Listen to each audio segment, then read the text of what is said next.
Pokemon Legends EA got announced a few minutes ago, and it's going to be in the same vein as Pokemon Legends Arceus. I've not played Arceus. I'm kind of working on my backlog of Pokemon games that I never got to play, but I've heard good things about it. This video is me talking about the top 5 things I hope to see, sort of a wish list, so to speak. So I want to talk about that in today's video. So without further ado, let's talk about the top 5 things I hope to see in Pokemon Legends ZA. Number 1, probably the most important, at least to me as someone who enjoys these games, a more massive post-game. You know, once you beat the Elite Four, you get the National Pokédex, there's more areas to explore that we couldn't explore originally. Maybe if we're stuck in the city from the most of the game till we beat the Elite Four, then after we get to explore all the other regions of Kalos and how different they look, that would be great. Again, I don't know what Game Freak's going to do. It seems like we're going to be pretty much stuck in this city most of the time, which I don't know how I feel about that. Again, we won't know more. I'm sure we'll know more at a Pokemon Direct. I honestly would love if the post-game was very large. Give us a Safari Zone to chase after. Give us a Battle Frontier to fight and battle in for great rewards. Like, there's several different ways they can go about doing it. I think a Safari Zone that opens up after the post game that allows you to go after Pokemon that you normally didn't see in the base game is a great idea. Give us Pokemon from multiple regions to go after from Gen 1 all the way to Gen 9.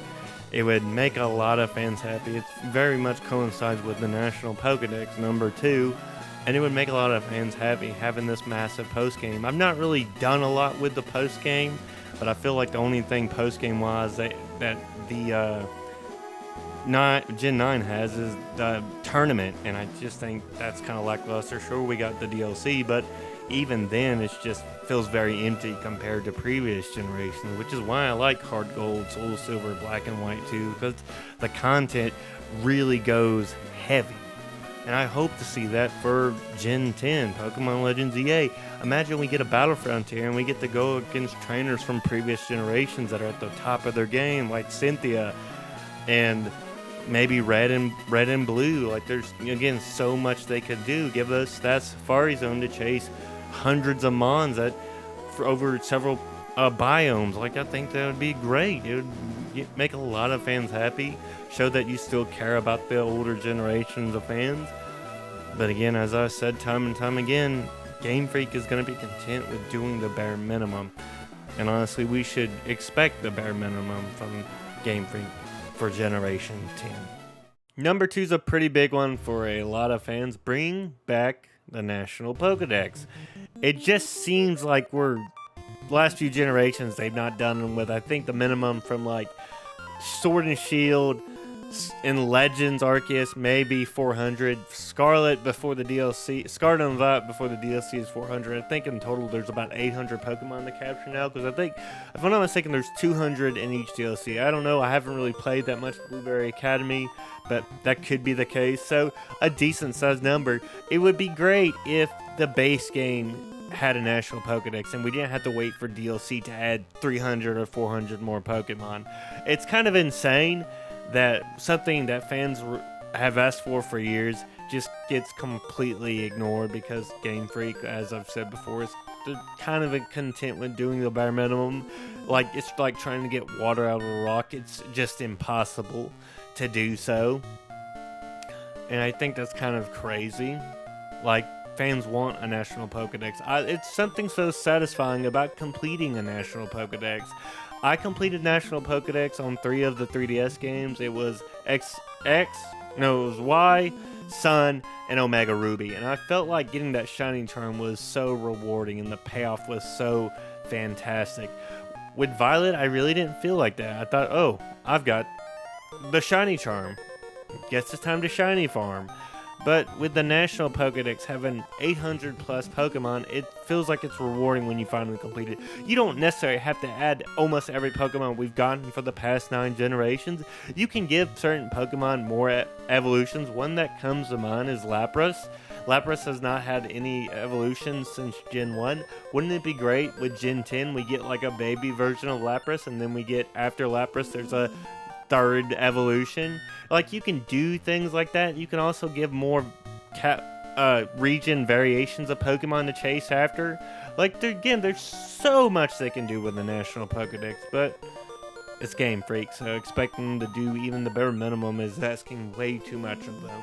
I would love if we got a National Pokédex as soon as we beat the base game. Say Professor Oak in his old age says, I can't do this crap anymore. Here's a National Pokédex, start catching Pokemon. And more areas open up for us to chase after Pokemon and do all that stuff. I think it'd be great, but as I've said throughout the video, it's Game Freak.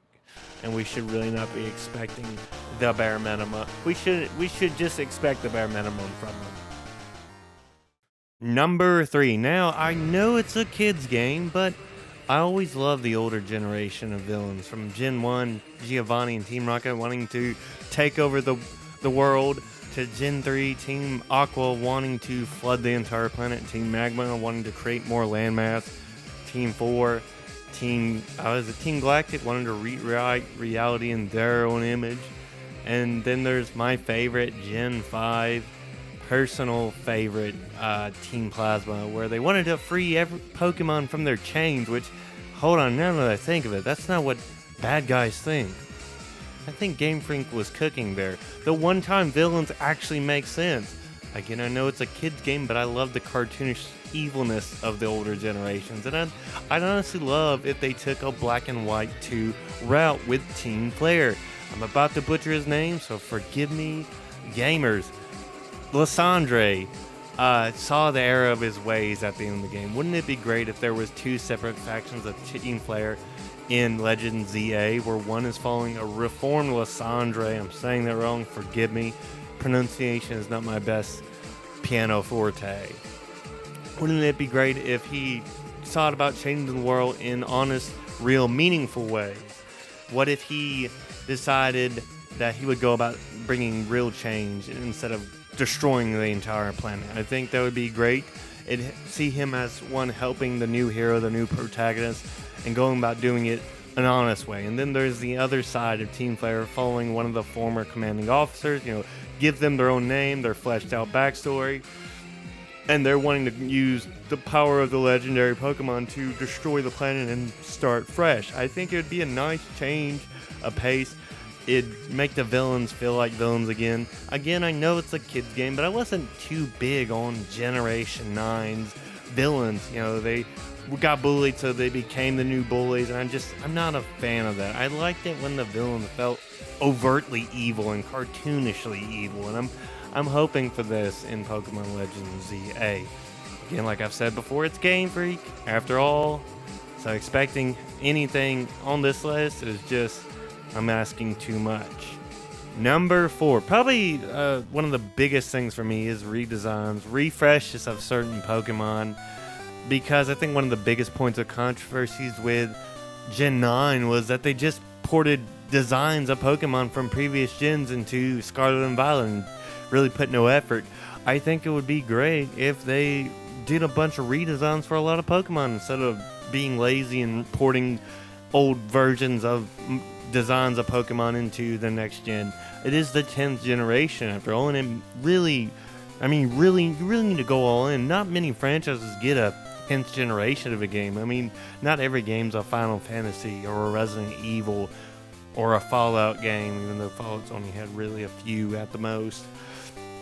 Like, there's so much you can do for this franchise. Again, it is Game Freak, and they're content to seem to be doing the bare minimum, which is unfortunate. One thing I loved about coming from previous generations as a kid, from like Gen 1 to Gen 2 to Gen 3, is how refreshing the Pokemon designs looked. They looked great. It was nice seeing a Pokemon that just looked like an abomination look even better in the next generation. And I want to see more love put into these designs because it's a franchise that needs that kind of love. But again, it is Game Freak after all, and expecting them to do the bare minimum is, again, like I said, asking to get water out of a rock because they're content with doing the bare minimum. I think it'd be great, give new designs to Pokemon that haven't had really a design shift in several years and make them look refreshing and new and cool to look at. Cool factor is always a plus, if I'm being honest.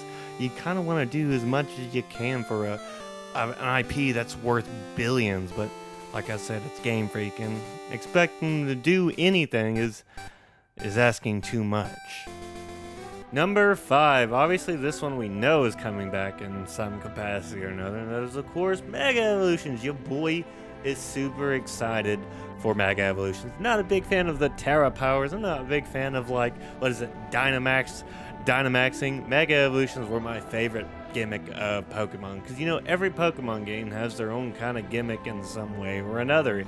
Mega Evolutions were my favorite. I had a lot of fun memories of X and Y, Omega Ruby, Alpha Sapphire. So many great Pokemon got Mega Evolutions. In terms of new Mega Evolutions, I 100% want to see some love to the first pseudo legendary Dragonite. Give Dragonite some love. It is hard being a flying dragon type, man. You got that 4 times damage for ice. It's just not, it's really tough being a Dragonite fan. Let me tell you, I think Dragonite getting a Mega Evolution would be fantastic. It'd be great. It'd show that we still care about that very large squishy boy. Another Mega Evolution I'd love to see, Gliscor. Obviously one of my favorite Pokemon of all time. I'd love to see Gliscor get a Mega Evolution, and maybe Yanmega, that's a mouthful. Like there's a lot of Pokemon that really need that Mega Evolution love, like the Kalos starters from Gen 6, Delphox, Greninja, Chestnut. I think them getting a Mega Evolution would be really great. There's so many great Mega Evolutions that I love. Heracross, Scizor, I love them so much. They're 2 of my favorite Pokemon ever. I'm just a bug type kind of guy.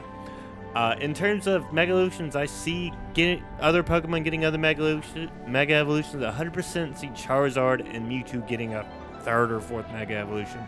100%. I think if that is the case for Charizard, then at least Blastoise and Blastoise and Venusaur getting a 2nd or 3rd Mega Evolution makes the most sense, instead of just leaving them behind again. That's just how I feel about it. I think in terms of other Pokemon getting Mega Evolutions, I wouldn't mind the Gen 4 starters, which I think are honestly my favorite generation starters.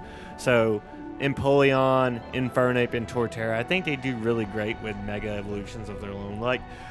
Even Gen 2 needs some love, Feraligatr, Typhlosion, Meganium, because they're pretty much just kind of useless being a one-type kind of starter Pokemon, because honestly it's very hard when you've got all these other better starters and they're just kind of that one typing that just they really suffer for it. So Mega Evolutions could be a way for them to get a new lease on life, so to speak. And of course the poster legendaries for X and Y with Xerneas and Yveltal, I think I'm saying them wrong, Xerneas, I think they should get Mega Evolutions 100%. It just makes the most sense, personally. Zygrade, I don't think will get a Mega Evolution. I think he'll get multiple forms like he did in the anime. But that's honestly just depending on what Game Freak does. And let's be honest, it's Game Freak. Expecting them to do anything at all is like trying to pull teeth, because they're content with letting this billion-dollar IP just go to waste. And that's just the best way to look at it. Again, I'm hopeful. This is a new hardware, 10th generation of Pokemon, and I think people generally love Pokemon Legends Arceus. So hopefully Legends EA is up there in terms of quality from previous generations and has a lot of content, and the villains are satisfying. There's a national Pokédex, refresh of certain Pokemon designs, and more Mega Evolutions. Again, I'm excited. I'm hopeful. But it is Game Freak after all, and I've said that a lot. Expecting them to care anymore about this flagship IP is just ludicrous. But I want to hear from you guys. What do you think? Shout out in the comments below what you're excited for, what you're hopeful for, what you hope to see, what you're not expecting to see. And if you enjoyed the content, leave a like. Helps your boy get into the algorithm. And if you're feeling super generous, just maybe consider subscribing and turning on notification bells to stay updated when I post. But that's it, folks. That's the video. I love you all. I'll see you all in the next one. Take it easy.